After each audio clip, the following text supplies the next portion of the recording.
You won't believe what happened when a group of friends tried to prank a single dad, but ended up changing 3 lives forever. Before I tell you the moment that made everyone watching cry, make sure to like this video and subscribe. Trust me, you'll want to be here for stories like this. Michael Turner never imagined his life would come to this. A 32-year-old mechanic raising his 8-year-old daughter, Lily, alone. 3 years earlier, he'd lost his wife in a car accident. Since then, he had built his life around 2 things, work and Lily. Everything else, emotions, dreams, relationships, stayed locked behind the quiet sadness in his eyes. So when his coworkers suggested a blind date to help him move on, he refused. Again and again. Until one afternoon, they pulled a prank. "Come on, Mike," his friend Aaron said, placing a hand on his shoulder. "Just one dinner. She's sweet. She wants someone serious." Reluctantly, and mostly to stop the teasing, Michael agreed. What he didn't know was that they hadn't set him up with just any woman. Her name was Emily Carter, and she was known in business circles as a genius, innovator, investor, unstoppable force. But the world didn't see her wheelchair. They didn't see the nights she cried herself to sleep when an accident 2 years ago left her paralyzed from the waist down.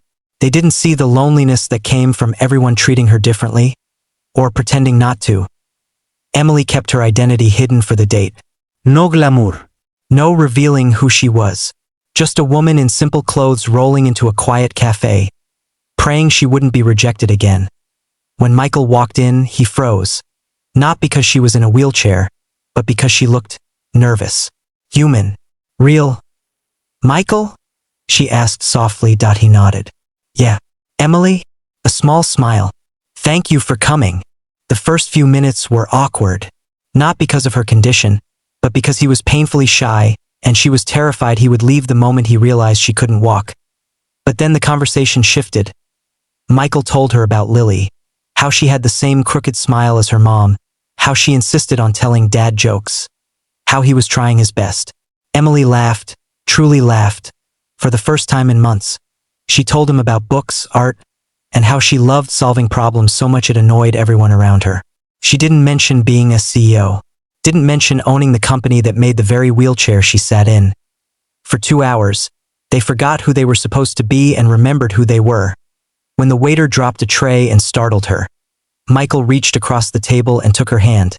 Not out of pity, but instinct. "You okay?" he asked, his voice low, her eyes softened. "Yeah. Thank you." When the date ended, he walked her to her car, wheeled her gently, making sure not to bump over cracks in the sidewalk. "I had a good time," he said, feeling ridiculous and hopeful all at once. "Me too," she whispered before she left. She handed him a number, hers. He didn't know it was also the hotline to an empire. Emily drove home smiling. Michael walked home smiling, but their worlds were about to collide. The next morning, Michael arrived at work only to find his coworkers laughing. "Did you die inside?" Aaron snickered. "We set you up with a disabled woman so you'd finally stop rejecting dates." Michael went still, completely still. "You what?" he asked, voice like ice. They kept laughing, until he slammed his toolbox shut so hard the building shook. "You think disability is a joke?" he said. "She is more remarkable than any of you." When they mocked again, he quit on the spot. He had no backup job, no savings beyond rent. Lily's school fees were due in a month. But he refused to let anyone disrespect the woman who made him feel alive for the first time in years. That evening, he told Emily the truth. The prank, the humiliation, the job he'd walked away from. "I understand if you don't want to see me again," he added. "I didn't protect you soon enough." Emily didn't speak for a long moment. Then she rolled closer, placed her hand on his, and whispered, "Michael, people have treated me like a burden my entire life. You're the first person who saw me." He swallowed, emotions choking him. "I just didn't want you to be hurt." "I wasn't," she said. "Not with you." Over the next weeks, they saw each other constantly. Emily met Lily, who instantly adored her, especially her wheelchair, which she called super cool wheels. They cooked together, laughed together, shared quiet moments where unspoken grief slowly healed. Emily wanted to help Michael find a job, but she didn't want him to feel small. So she kept her CEO identity secret until destiny forced her hand. One afternoon, Michael came to pick up Lily from school and found Emily waiting with flowers in her lap. "I need to tell you something," she said. His heart dropped. "You're leaving." "No," she took a deep breath. "I'm the CEO of Carter Innovations." He blinked.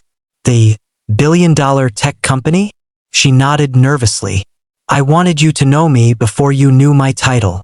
Michael stared at her, stunned. Not because of her success, but because she had trusted him with something so personal. "You thought this would change the way I look at you?" he asked softly. "People treat me differently when they find out." He knelt in front of her wheelchair and took both her hands. "Emily, the only thing that changed is that now I know you're even more incredible than I realized." Her eyes filled with tears. "And Michael," she whispered, "I want you to work for me. Not because you need help, but because I've seen your honesty, your dedication, your heart. My company needs someone like you." He hesitated. "I don't want pity." "Not pity," she said. "Partnership." Slowly, he smiled. "Then, I'd be honored." 2 years later, Michael was head of Innovations Logistics, respected by thousands. Emily had regained not just her confidence, but her happiness. And Lily? She called Emily Mom, without thinking twice. On the anniversary of their first date, Michael got down on one knee beside her wheelchair. "Emily Carter," he said, voice trembling, "you taught me that strength doesn't always stand. Sometimes it rolls forward with courage. Will you marry me?" She burst into tears. "Yes, Michael. 1,000 times yes." Lily threw flower petals everywhere, declaring herself the official decision maker of the family. They laughed, held each other, and for the first time in years, Michael felt whole. The message of their story was simple. Love isn't about what someone can't do, but about what two people can become together. And if this story touched your heart even a little, don't forget to like the video and subscribe for more powerful stories.